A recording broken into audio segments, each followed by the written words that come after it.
ସାପ ଏମିତି କରିପାରିବା ସାପ ଦେଖା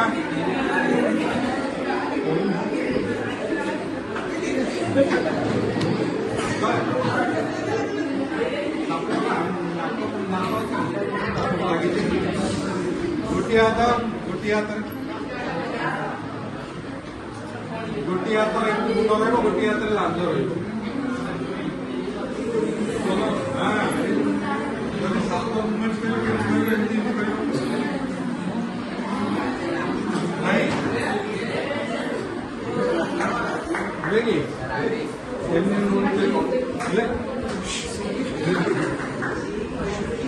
ସାପ ଏମିତି ହେଇପାରିବ ନା ନାଇଁ? ଆଚ୍ଛା ପିଲେ ଆମର ଆଉ ଗୋଟେ ଗଛ ଦେଖେଇବା, ଯଦି କେମିତି କହିବା ଗଛ କାହିଁକି କହୁଛି ମାସ ପରେ କହିବି ଗଛ କେମିତି ଦେଖେଇବା, କେମିତିଆ ଗଛ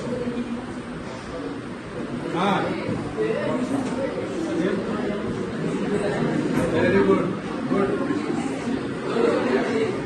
ବଡ ଗଛ ଆମେ ଏମିତି ବି ଦେଖେଇ ପାରିବା। ପିଲେ ଏଇ ଯୋଉ ମୁଁ କରିଲି, ଏ ଯୋଉ ମୁଦ୍ରା କଲି ସାଇଲେଣ୍ଟ ମୁଦ୍ରା କଲି, ଏଗୁଡ଼ା ମୁଦ୍ରା କହନ୍ତି। ମୁଦ୍ରା ତମେ ଜାଣିଛ ଦୁଇ ପ୍ରକାର,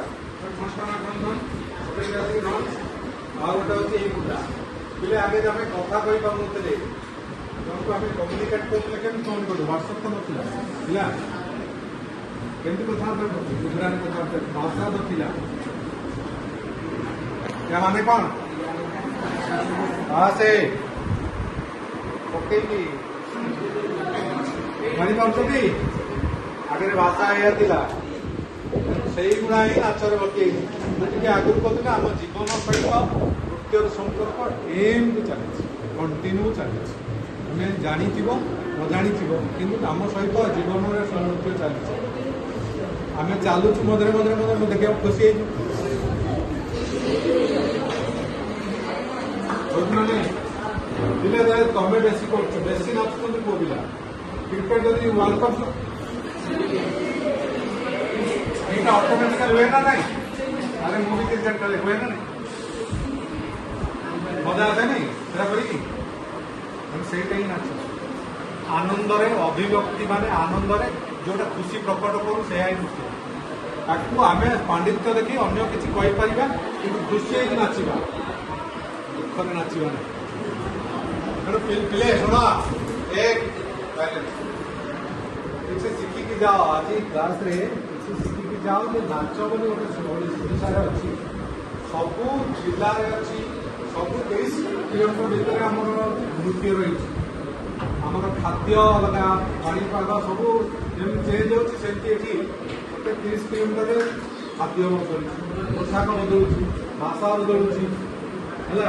କଟକରେ ଯଦି କହିବ କିଛି ଟିକେ, ଭୁବନେଶ୍ୱର ଆଉ ଗୋଟେ ଭାଷା କହୁଛନ୍ତି, ସେମିତି ନାଚ ମଧ୍ୟ ବଦଳୁଛି ନାଇଁ? ତେଣୁ ସେମିତି ନୃତ୍ୟ ମଧ୍ୟ ଏଇ ଓଡ଼ିଶା ସାରା ବଦଳୁଛି।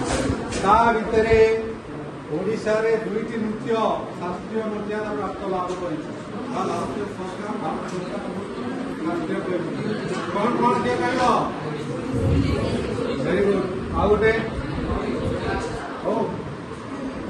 ଛଉ ନୃତ୍ୟ, ଯାହା ସଦ୍ୟତମ ଭାବେ ଏବେ ଶାସ୍ତ୍ରୀୟ ମାନ୍ୟତା ଲାଭ କରିଛି ହେଲା। ଆଉ ଏହାକୁ ଛାଡ଼ିକି ଆହୁରି 6ଟି ନୃତ୍ୟ ଆଉ 7ଟି ନୃତ୍ୟ ଭାରତରେ ଶାସ୍ତ୍ରୀୟ ନୃତ୍ୟ ହେଇଛି ହେଲା। ଆଉ କେବେ କ୍ଲାସ୍ ହେଲେ ତମକୁ ପୁରା ଡିଟେଲ୍ସ ନାଚ ସହିତ ଜଣେଇବି। ଆଜି ପାଇଁ ଏତିକି, ଧନ୍ୟବାଦ।